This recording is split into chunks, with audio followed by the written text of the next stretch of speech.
Good evening, ladies and gentlemen. Lovely spot here, isn't it, by the Billabong? Well, it's a magical place where men can meet and swap our stories. I've been coming here for years, heard stories from all over this place. Hell, I've been all over the place myself, seen it all. Well, that's it. Go on, just settle back. Perhaps have some of this. That's it, wet your whistle. Play the froth of a couple, and let me tell you a story. A story about a scientist from the year 1928, and a discovery that changed his life forever. Wednesday the 13th of October. I stand alone again on the beach and wave at the ferryman who has dropped off his supplies. I have 5 kilos of rice, tinned fruit, and preserved meat. I made the mistake of asking which meat. "Ha! Kangaroo, mate!" he barked gruffly. Barry the ferryman, my only friend for miles. I watch as the ferry trudges over the horizon, heading back to civilization with my findings and recommendations. The black smoke disappears from the sky. I sigh to myself. The world slows down once more. Time alone is good, but too much time can cause problems. Your days are measured by the rising and setting sun. The clock becomes a secondary concern. It takes 3 trips back to the shack to bring my supplies from the beach. The shack was built back in the late 1800s using the only source available, wood. It's small and creaks throughout the night as the coastal storms batter her about. I often have to do the repairs myself to stop her toppling over, and I often worry the bloody thing will come down on top of me during my sleep. That night, I pry open my first can of the season. The smell. How do you get used to that smell? But you do.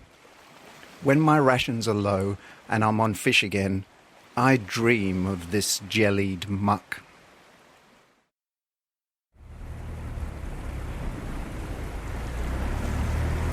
So after my meal, I get back to work.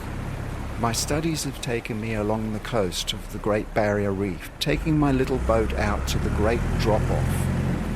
When you dive down, you have a brief glimpse of that edge, that drop-off to nothing, a dark blue world. I'm not afraid to say it. It gives me a chill on some days.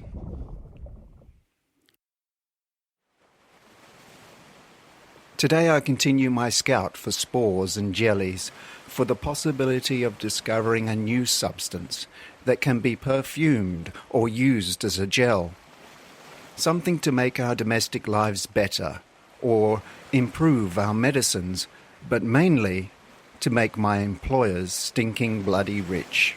I chip away and collect samples, take notes, and keep my samples all preserved in little jars with seawater. That evening, I finish my work on the beach and watch a large storm chase the setting sun. I heave my little dinghy up the beach and tie it to the nearest palm tree, and then I bury the anchor. This is going to be a big one.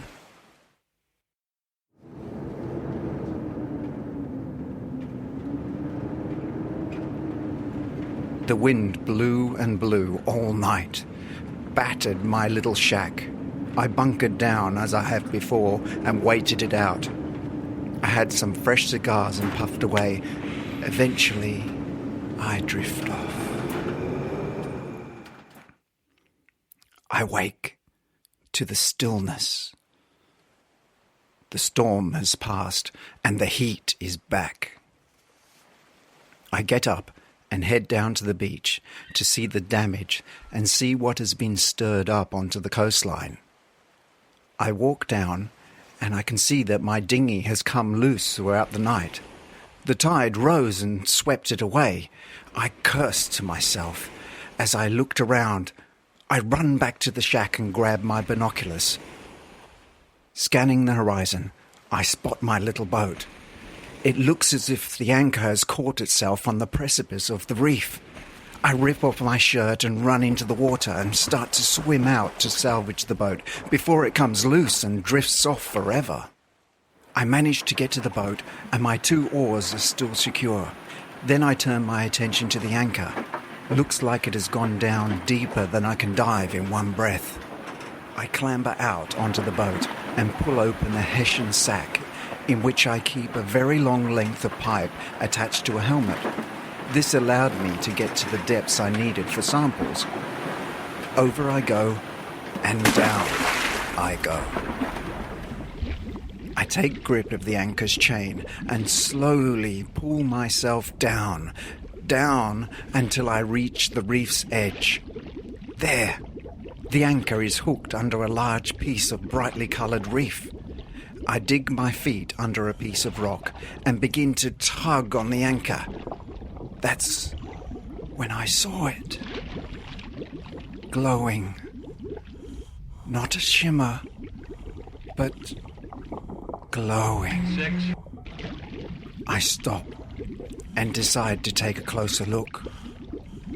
I swim over and can see the glowing is coming from a coral flume roughly 1 meter in diameter, stretching off the reef a couple of feet.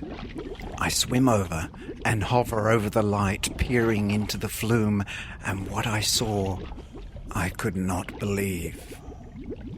A tiny little city built in the reef. I wiped the mist from my helmet to get a better look. Closer I peered. It was magnificent. An entire tiny underwater city constructed around the walls of the flume. Their buildings were grand and shimmered like diamonds. There were little roads that wove throughout. It looked like a bustling metropolis. I peered closer, and to my amazement, I could see little creatures start to gather in groups, and I swear they were looking up at me. I let go of the flume, gasping at what I'd seen. Then I heard the anchor come loose, and I managed to swim over and grab hold of it as the tide pulled me away from the glowing flume. I swam to the top. Once I was back at the beach, I secured my boat and sat there exhausted. It took all my energy to pull up that anchor and row back into shore. What did I see? I wondered, an underwater mirage? No, surely not. Not that I was not seeing properly at that depth, but I knew that this required further investigation, further study. A week later, I decided to go and have another look and try to find this glowing flume. I tracked my location from the coastal markers and dropped anchor. I was worried I'd drop it right on top of their tiny little city. I secured my helmet and untangled the pipe, and over I dove. Down I went, down and down. As the world grew darker, I swam across the edge of the reef, looking, searching.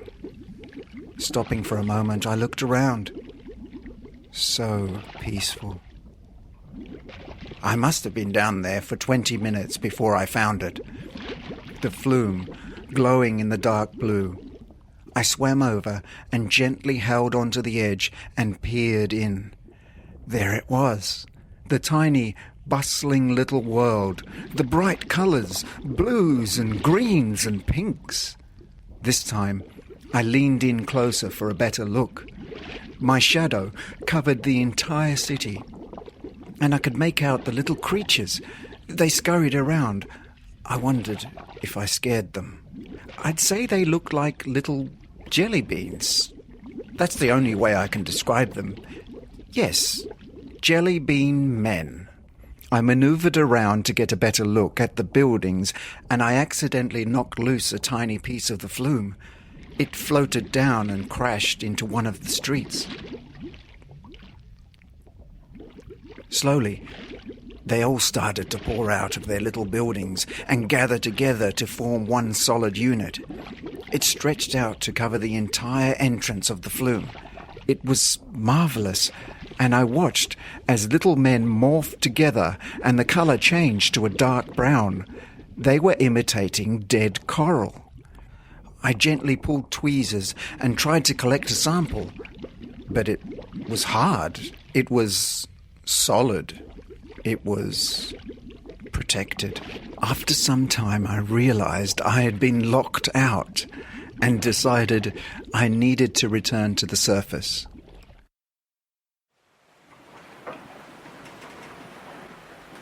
I sat on top of the water, eating my lunch, planning my next move, when I saw something slither up my anchor and move towards me. It was so small and quick, I thought it was a fly or a worm, but it moved towards me with intent, focus. I sat stunned, watching as it jumped onto my knee, then my chest. I leapt up and fell overboard. I felt it enter my ear.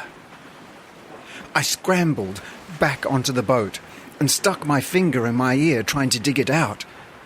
I pulled anchor and rowed back into shore and ran to the shack. I grabbed a mirror and tried to see where this stuff had gone. Nothing. No pain. But I can feel it blocking. Foreign. I couldn't sleep that night, knowing that thing was in my ear. I stood up and decided to go down to the beach. The night looked different. The night looked brighter. I walked along the narrow path, and when I came out onto the beach, I stopped dead in my tracks. I gasped, dropping my cigar. The reef was glowing in the darkness. I could see hundreds of little glowing colonies, cities, villages, all hidden somehow. You see us. I screamed. I'm not afraid to admit it. I screamed out loud. I shook where I stood. There, I thought I was completely alone for miles, not a human in months, and now I'm hearing voices. I thought I'd lost my mind. You see us. Yes, I see you.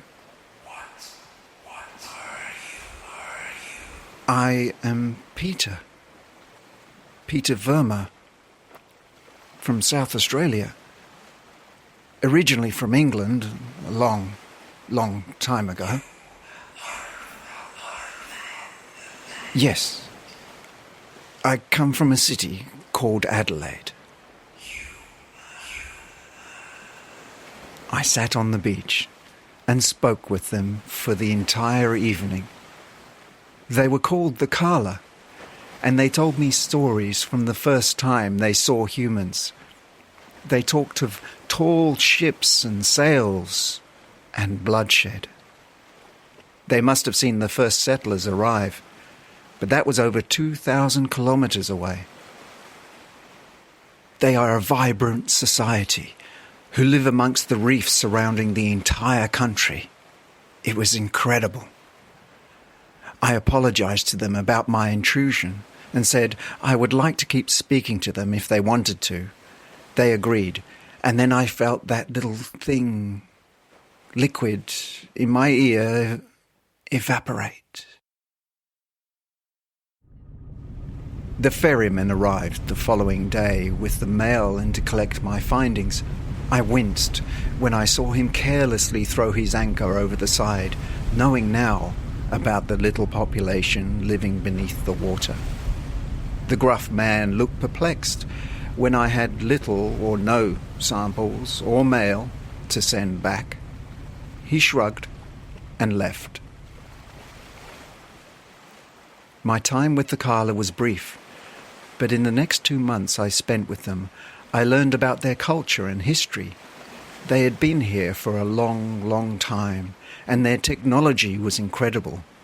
They had left the planet centuries ago and returned. They had adventures and colonized other bodies of water. They have little interest in humans and think we are a very barbaric species that one day will go the way of the dinosaur. I informed them I had to go back to the university to report my findings, but I promised I would keep my lips sealed about the Kala. I continued to visit for the next 20 years. Somehow, they would always know when I was there, and I'd hear them greet me out of the blue. I relished my time with the Kala. They were an amazing little society, culturally rich and diverse, a society that we could certainly learn from. After 2 world wars, and now this war in the Gulf, I find myself agreeing with the Kala and wonder if we will go the way of the dinosaur. Trips became fewer and fewer, and eventually I was too old to make the trip. The reef slowly died off as the years progressed, and the planet heated up. And I wondered about my little jelly bean men, my little reef people, if they were still here, or if they had left us, fleeing to the stars. Hi there, and thanks for listening to the episode entitled The Reef People. The radio play was performed by the very talented Gregory Kane, written by Adrian Barker, sound production was recorded by Robert Healy. Please come back and join us next time by the Billabong.